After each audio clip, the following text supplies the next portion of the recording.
In the last number of years, Latter-day Saints have asked fundamental questions about women's connection to priesthood power. Church leaders have given landmark talks on the subject, such as Dallin H. Oaks, Gene B. Bingham, M. Russell Ballard, Linda Burton, and recently President Russell M. Nelson, who pled with the Sisters of the Church. How I yearn for you to understand that the restoration of the priesthood is just as relevant to you as a woman as it is to any man. Something is stirring in the collective consciousness of the Church related to women and priesthood. But questions yet remain. Professor Barbara Morgan Gardner is seeking to address some of them. There were so many questions and a lot of frustration about some of the topics and women's issues again. And I knew, as we all do, that as President Packer has taught over and over again, true doctrine understood changes attitude and behavior. And I recognize if there is confusion and if people are upset, there's probably a doctrinal issue that we're not understanding. In this episode, Dr. Gardner explores some of the truths we can all better understand regarding women and priesthood through her recent book, The Priesthood Power of Women in the Temple, Church, and Family. I'm your host, Professor Anthony Sweat, and this is Why Religion. Each year, religion professors at Brigham Young University produce hundreds of publications on subjects related to the Church of Jesus Christ of Latter-day Saints.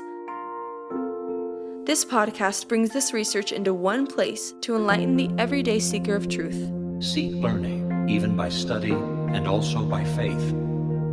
Interviewing the author, we discuss why the study was done, why it matters, and why the professor chooses to be both a scholar and a disciple. This is Why Religion. Research to enlighten your mind.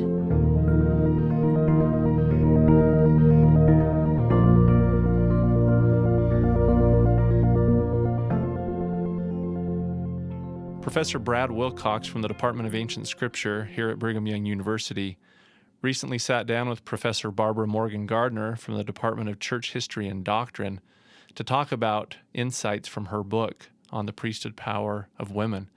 Let's take a listen to what they say. Tell us a little bit about why you wrote this book. I know that women in the priesthood has been a hot topic for many years now, and there is a lot of confusion about the topic. But tell us why you wrote this book.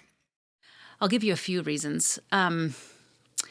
After President Monson announced the age change of women, I noticed as a professor here at BYU that a lot of the women in my classes were asking a lot of questions in regard to priesthood, in regard to temple, in regard to missions, everything associated with the priesthood they were asking questions about, and I recognized that we had a lack of understanding. My time out in the East Coast, there were so many questions and a lot of frustration about some of the topics and women's issues again. And I knew, as we all do, that as President Packer has taught over and over again, true doctrine understood changes attitude and behavior. And I recognize if there is confusion and if people are upset, there's probably a doctrinal issue that we're not understanding. I like to understand things and teach it so that I can help people. And I just knew that the more I understood about the doctrine of the priesthood, the more people would be happier with it and not be frustrated with it. I also think just growing up as a woman in the church, I always had a number of questions. I was reading the scriptures and wondering what did and didn't apply to me when Ammon and Alma and the sons of Mosiah and all these missionaries are going out. What scriptures apply to a sister who isn't ordained to a priesthood office, and just a lot of questions. So frankly, I think the most important part was just simply it was a topic that I couldn't get out of my mind, and I just kept studying it and answering people's questions, and eventually those questions turned into, I think I have something that might be able to help. And then I was writing an article for the religious educator, and the priesthood department of the church contacted me, one of the members there, and asked if I would write an article for the Ensign. And it just kind of kept leading to, clearly we're missing some things here, and so many women were asking questions and getting so many emails just thanking me for the very little that I had done at that point. And I just thought, well, you know what? For some reason, I have learned a lot, and there's a need, and I just need to publish this book. I've done most of the research. It was hard. It was a lot of work. I had a lot of questions, a lot of digging and a lot of studying. And frankly, I wrote the book to help people to have a stronger testimony and to raise to the privileges that the Lord has given us. Yeah. I went to a professional conference once representing Brigham Young University. So my name tag said Brad Wilcox, Brigham Young University.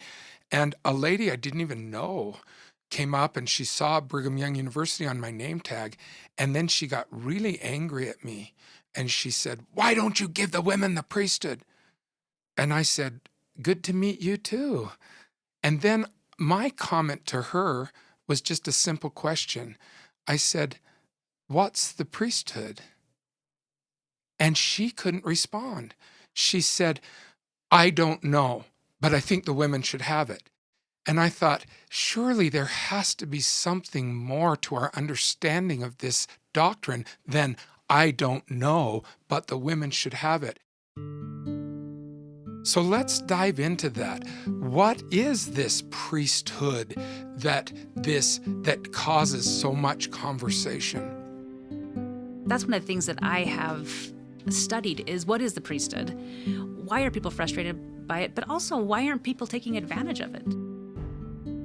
I mean, we have a prophet today, and we've had leaders of the church in the last, 20 years, literally, the last 10 years strongly, who have been begging women to understand what the priesthood is. Landmark talk by Elder Oaks. We're not accustomed to speaking of women having the authority of the priesthood in their church callings. But what other authority can it be? Landmark talk by Elder Ballard. When men and women go to the temple, they are both endowed with the same power, which is by definition priesthood power. And by Sister Burton. The priesthood of God is a sacred trust given to bless men, women, and children. Righteousness is the qualifier for each of us to invite priesthood power into our lives. These are life-changing talks that have been happening in the last few years that are really trying to get women to understand it. And we're also being asked as women to use those privileges that we have. The world is getting more and more wicked, as we've been told, and more crazy, and more confusing. And we have to be rock solid, grounded on Jesus Christ. And so when you say, what is the priesthood? A simple answer is, it's the power of God. It's God's power and authority. We often teach it as if the priesthood is simply what men, and by men I mean the male gender, receive when they are ordained to an office in the hierarchical structure of the church. I mean, that's being very specific. But that is missing what the real priesthood is, or the larger priesthood, the more fundamental priesthood perhaps, is the power and authority that God has. That is the priesthood. Yeah, and I love the way you describe that in the book as a patriarchal or a familial priesthood structure that is interlocked with this hierarchical structure of priesthood offices. Tell us a little more about that family priesthood. Yeah, so President Benson, in his talk, What I Wish You Would Teach My Children or Grandchildren About the Temple, actually talks about the two different priesthood structures. And he says in there, we often call it patriarchal because it is the title of a man passing down the priesthood through the lineage of the son. But he says really the better word for that would be familial or family priesthood. I've changed it, and I use family just because that's what he seems to be saying. He talks about Eve and Adam both entering into. When I was reading your book, that really was an aha moment for me when I realized that the covenant that we call the new and everlasting covenant was made with Adam and Eve. That was very enlightening for me. We often say that men cannot receive the fullness of the priesthood without a wife. Well, that's true, but women also cannot receive the fullness of the priesthood without their husband. I mean, it goes both ways, but so often we speak about it as a male gender just because that's what our society, our culture, tradition has done. But if you really look to the scriptures and you really study what the prophets are saying, women have been entering into covenants for many. If you're born in the covenant, you're born already into a covenant relationship. And then you go through making your own individual covenants with the Lord. And then when you're married, you're making that covenant with the Lord, but also with your spouse. And so women are in a position to be making covenants and receiving priesthood the moment they're making covenants. That's part of that whole process that we kind of overlook because we're talking not about being ordained to a priesthood office in the church, but rather receiving covenants and receiving priesthood power. I love how Preach My Gospel makes a distinction between priesthood ordination Yes. and priesthood authority and priesthood power. In Preach My Gospel, it says priesthood power comes as we live a Christ-like life, as we try to attain the attributes of Christ. And that priesthood power is not something that's just for men, but in the temple, both men and women are endowed with priesthood power. And that's what President Nelson has even asked in this last general conference, that women would study what it means to be endowed with power. And he says, sisters, it will change your life. I can testify of that. It has changed my life. And now we have a prophet on the earth today asking sisters specifically to be studying that topic. So where sisters used to say, oh, the oath and covenant of the priesthood, oh, that's men's stuff. Now they can realize, no, this is talking about me. This is talking about my covenants. This is talking about the priesthood power with which I have been endowed. I loved how President Nelson said the restoration of priesthood keys in Pennsylvania needs to mean as much to sisters as it does to the brethren. In fact, I was in Harmony, Pennsylvania at the end of September, just a week or two before President Nelson gave that talk, and I had that same impression. I was sitting right on the banks of the Susquehanna River, and the thought came to me, Barb, the sisters of the church have to understand that this is just important for them as it is for the men. And I thought, I don't know if I can say it quite like that. But then President Nelson did, so I didn't have to. But it's true. I mean, that is the point. I remember when I was serving as a mission president in Chile, a sister was very discouraged because she said, President, I feel like I'm serving a fake mission because I haven't been ordained to the priesthood, and the elders are serving a real mission. And I was able to say to her, have you been set apart? And she said, yes. Then I said, you are serving with priesthood authority. You are an authorized representative of Jesus Christ. And that was a turning point in the way she was thinking about her mission. Can women have priesthood authority? Absolutely. They have priesthood authority by being set apart by anyone who holds priesthood keys. And then in the temple again, priesthood authority comes through the covenants that we are making. Again, the hierarchical structure, and I call it the familial or patriarchal structure. In two separate ways, women do receive priesthood authority.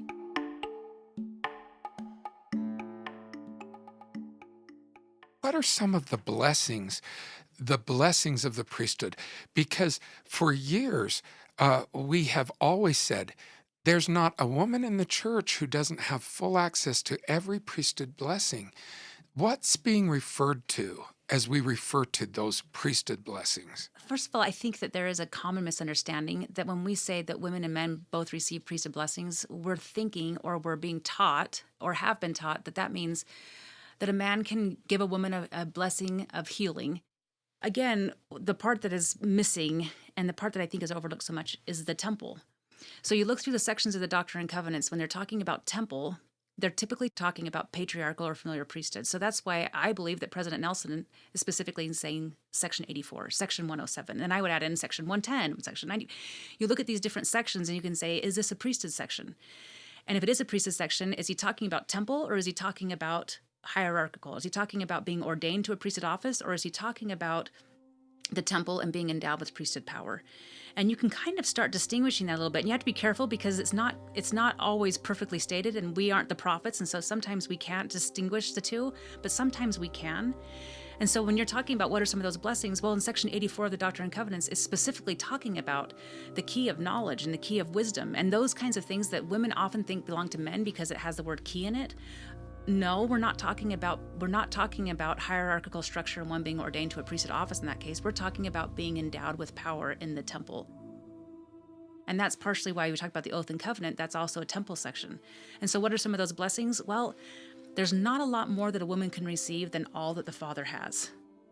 And so if we say that that's what men have, then we say that that's what women have also.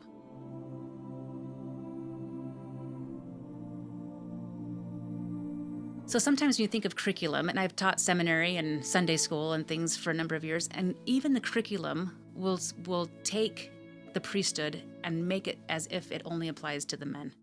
But if you go back to those same sections and you recognize these are temple sections, then we would naturally say that these should also apply to women. But traditionally and culturally, we haven't been teaching that.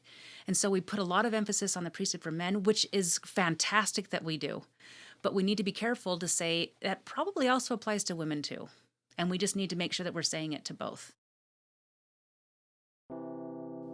If you're interested in Latter-day Saint doctrinal and historical research like this book, a great place to visit is BYU's Religious Studies Center at rsc.byu.edu. The Religious Studies Center provides excellent peer-reviewed scholarship of both an academic and a devotional nature to benefit a broad audience such as yourself in teaching, learning, and applying the restored gospel. I want to call your attention to one recent publication, Saints at War, the Gulf War, Afghanistan, and Iraq, by Professor Kenneth L. Alford. Saints at War is filled with remarkable first-person accounts from Latter-day Saints who served in the Gulf War, the war in Afghanistan, and the Iraq War. Their amazing stories chronicle the sacrifice, dedication, and even the humor of day-to-day life in modern combat zones. This book also shares the story of how fully functioning districts of the church were organized and operated in war-torn countries of Afghanistan and Iraq to meet the spiritual needs of church members there. This book will introduce you to a new generation of Latter-day Saint heroes. Take a look and pick it up at rsc.byu.edu.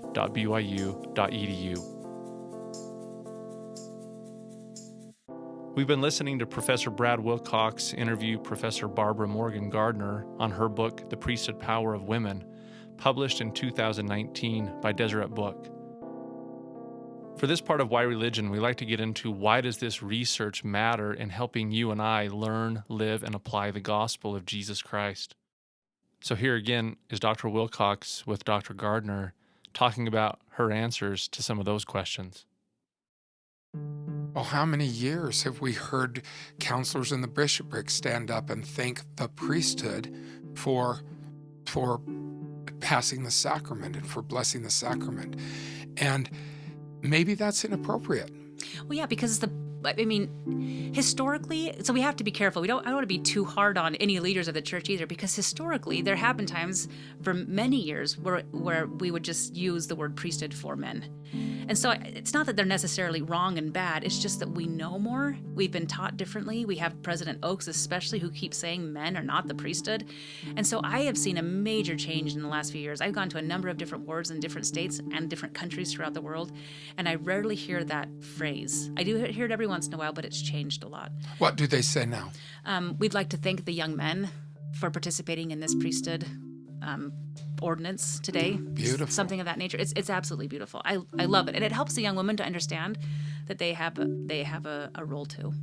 I remember a young woman who was in one of my classes at BYU, and she was trying hard to understand keys.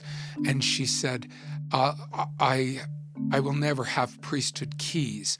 And I said, well, I don't always have priesthood keys.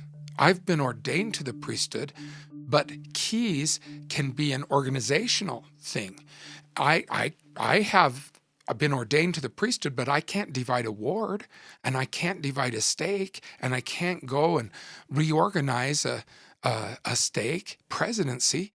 So women say, well, I don't have priesthood keys. Well, that's the same thing most men in the church don't have.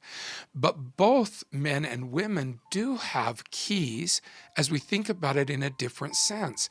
You mentioned the key of knowledge. What are some of the other keys? We have other keys. So we have the key of the ministering of angels. You don't have to be the Deacons Quorum president to hold the key of the ministering of angels, but you do have to be the Deacons Quorum president to have the key of presiding. But all young men who have been ordained to the Aaronic priesthood have the key of the ministering of angels. That opens the door for everyone to be able to receive the ministering of angels. But what about the key of knowledge that you receive in the temple? Do you have to be ordained to a priesthood office to receive that key? Well, according to President Benson, no. According to President Nelson, he said that if you study this, then you will have that knowledge given to you. So that would be the key. So I would say no. Well, think how many women enter temples and participate in those ordinances without ordination. There's not a man on the planet who can go into a temple and participate exactly without ordination. In the book, you share an experience when you were asked to preside. even though there were other people who had the key of presiding there. Tell us about that experience and what you learned. So I was just recently called as a stake young women's president, and I was in a meeting. The young men's president was a return mission president. He had been a released stake president. He'd been a bishop. He'd had many, many callings in the church and had been a key holder on many occasions in his life as well. And in coming to that meeting, he just greeted me kindly. He was just a nice man, and we were somewhat friends, but didn't know each other very well. And he just simply said to me, "Barb, so grateful for your calling, et cetera, et cetera. If it would be okay with you, because I've been here for a while, I'd be happy to preside in this meeting, but if you'd be willing to preside in the next meeting, next time we get together, that would be fantastic." And I remember in that moment just thinking, how can I preside? I'm not a man. And then, of course, I start studying more and realizing presiding it's not the gender that's the issue. It's the key holder that's the issue. And in this case, since neither of us held keys, both of us were given responsibility over our own individual callings. He's not a key holder as a young men's president. I'm not a key holder as young women's president. So therefore, we determine. Equal. You're on equal ground. Unless the stake president says something different, we're on equal grounds. I love in the book how you talk about the importance of married couples serving together, working together, and not having the one feeling entitled to run the show, whether that's the woman or the man, but how couples need to work together. I've seen so many marriages that struggle because of that very issue. Tell us a little bit about your experience with that. Yeah, so first of all, President Packer has a great quote where he says, presiding in the home is different than presiding in the church. In the church, there's a hierarchical structure. In the home, there's no hierarchical structure. It is a husband and a wife as equal partners. That's difficult for many people to understand because we also have the family proclamation that says the man is to provide, protect, and preside. And so a lot of people get kind of caught up on that word preside. And I've recognized, as I've gone through and just studied that word preside in context of family, the brethren speak differently and define presiding differently when they're in context of the family versus when they're context of the church or in society. So when you look carefully at the word preside in the family, I often say, what does it not mean? Because there are many quotes about what it does not mean. It does not mean, President Hinckley says, it does not mean rule over. It does not mean, according to President Packer, that you have the priesthood authority over your wife. There's no over at all when you're talking about presiding.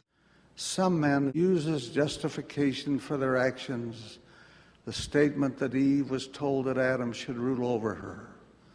How much sadness, how much tragedy, how much heartbreak has been caused through centuries of time by weak men who have used that as a scriptural warrant for atrocious behavior.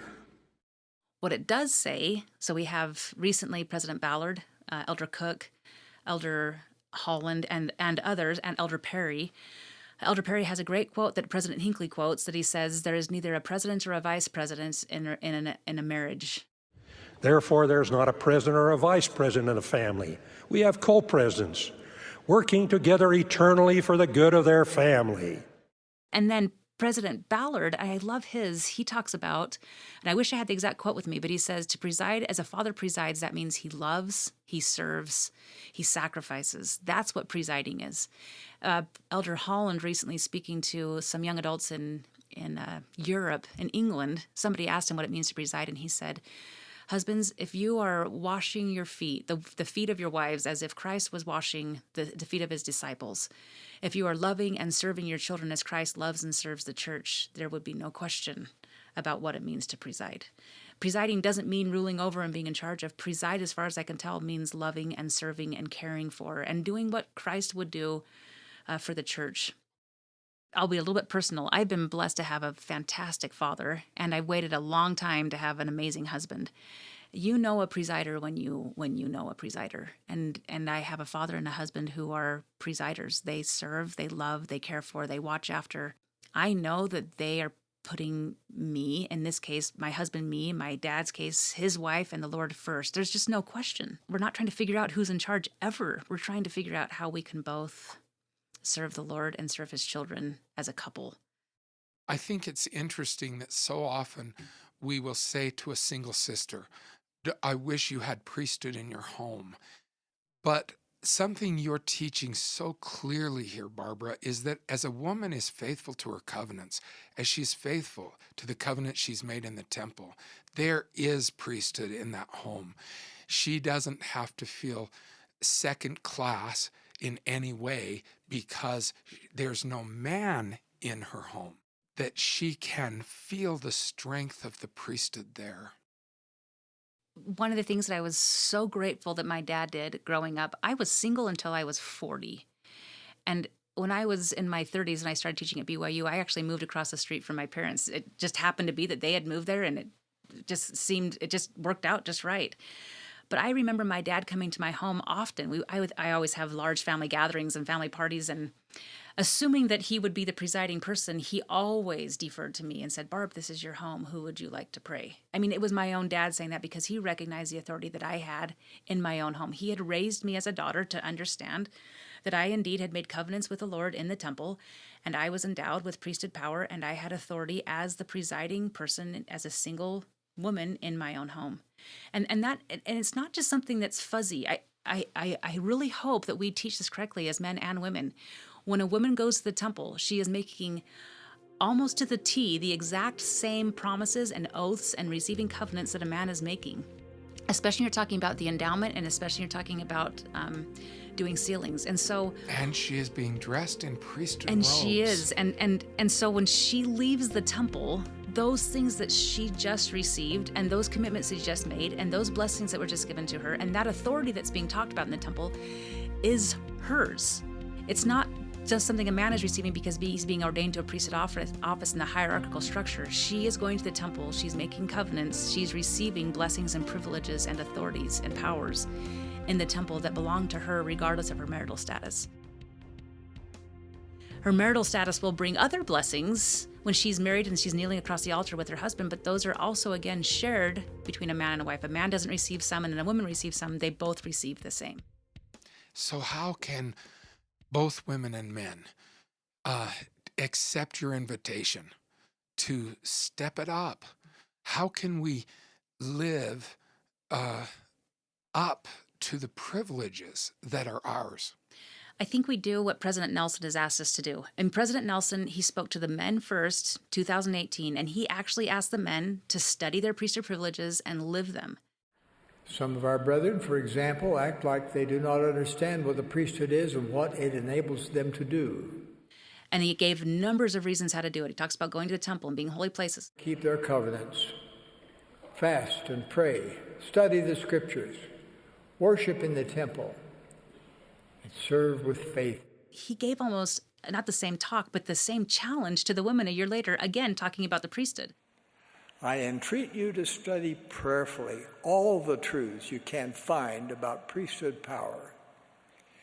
You might begin with Doctrine and Covenants, sections 84, 107.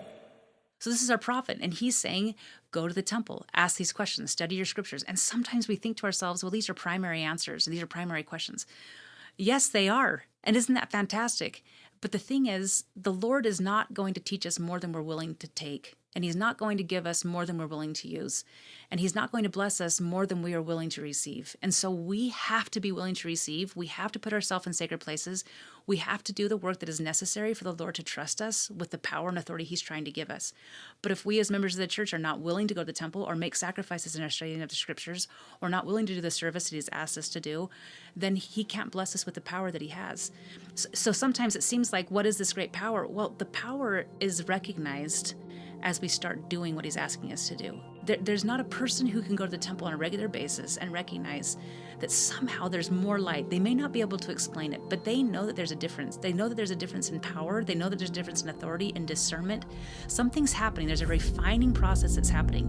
And part of that refining is giving people stronger power, more discernment, more ability to be confident in the things of the Lord, more ability to act upon what the Lord is asking them to do. We may not see it as power, but it is God's power in an immense way. And the more we do it, literally we can move mountains. Literally we can change lives. Most importantly, we can save souls. It is a real power that God has given to his covenant making and keeping children. And I 100% know that the more we use it, the more we understand that we have it.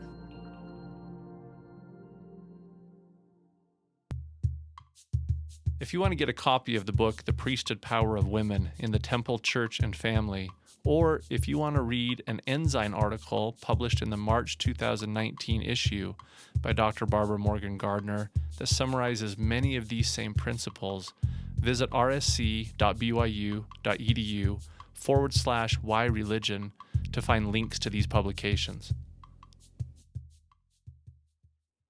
For this last part of Why Religion, we like to talk with the professor about why this professor chose to be a religious educator, why they believe in the restored gospel of Jesus Christ, and why they choose faith. So we wrap up this episode with Professor Gardner sharing her thoughts to these questions. What brought you to BYU? Tell us a little bit about that journey. So I have always loved the scriptures. I've always loved people. I've always loved the gospel of Jesus Christ. And I just remember in high school watching my younger sister and then also my older siblings go to seminary.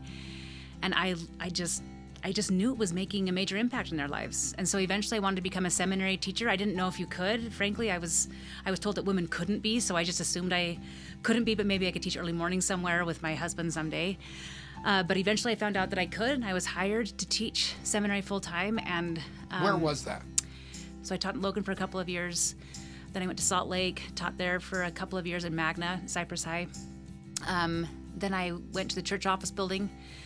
I evaluated teachers and worked for the Church Research Information Division for a few years.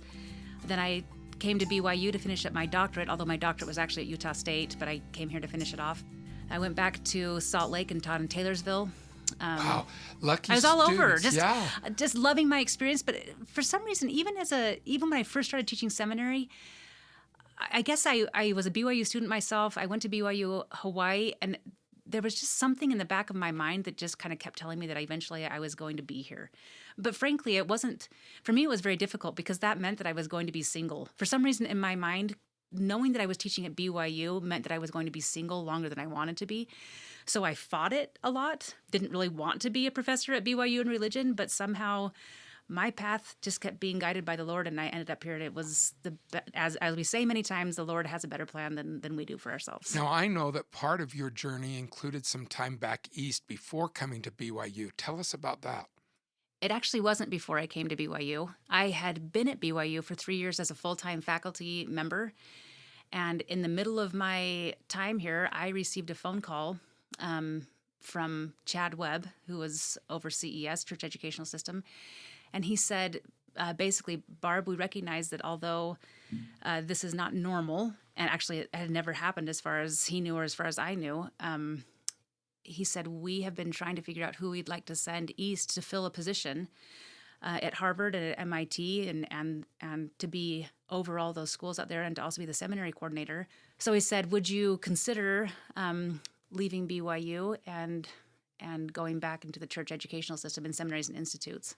And I said, I don't feel right about that. I feel where I am is right. And then he said, would you consider just leaving for a year? I've already talked to the dean and we've worked things out.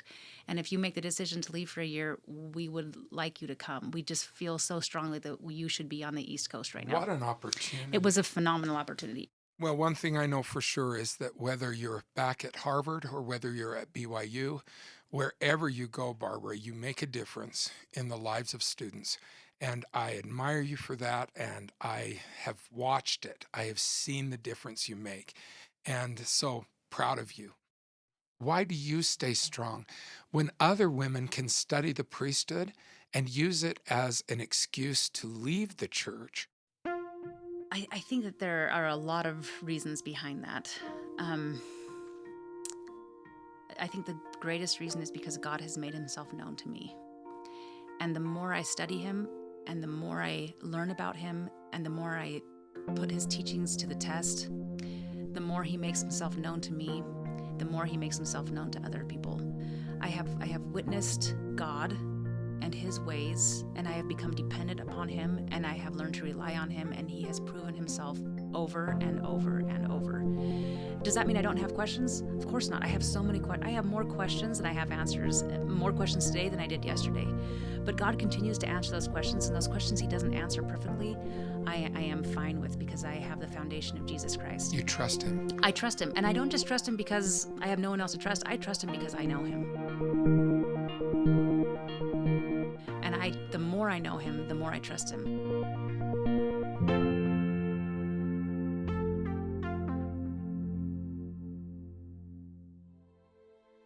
Thank you for listening to Why Religion. This podcast is a production of Religious Education at Brigham Young University in Provo, Utah. My name is Anthony Sweat. I'm the executive producer. The Why Religion podcast team also includes, from Brigham Young University, Professors Brad Wilcox, Casey Griffiths, and Ryan Sharp. Recording and mixing were done by BYU students Mitchell Bashford and Connor Miller. Say hi, Mitchell and Connor. Hey, guys. Hi. Original music and scoring for Why Religion podcast was created by the fabulous BYU student musicians Grant Cagle, Sam Clausen, Colette Jones, and Alistair Scheuermann. If you enjoy what you've heard, please like and subscribe to Why Religion on wherever you get your podcasts, and leave us a rating. It really helps. And join us next time as we continue to bring the everyday Latter-day Saint fascinating gospel studies done by Brigham Young University religion professors to enlighten your mind and strengthen your faith.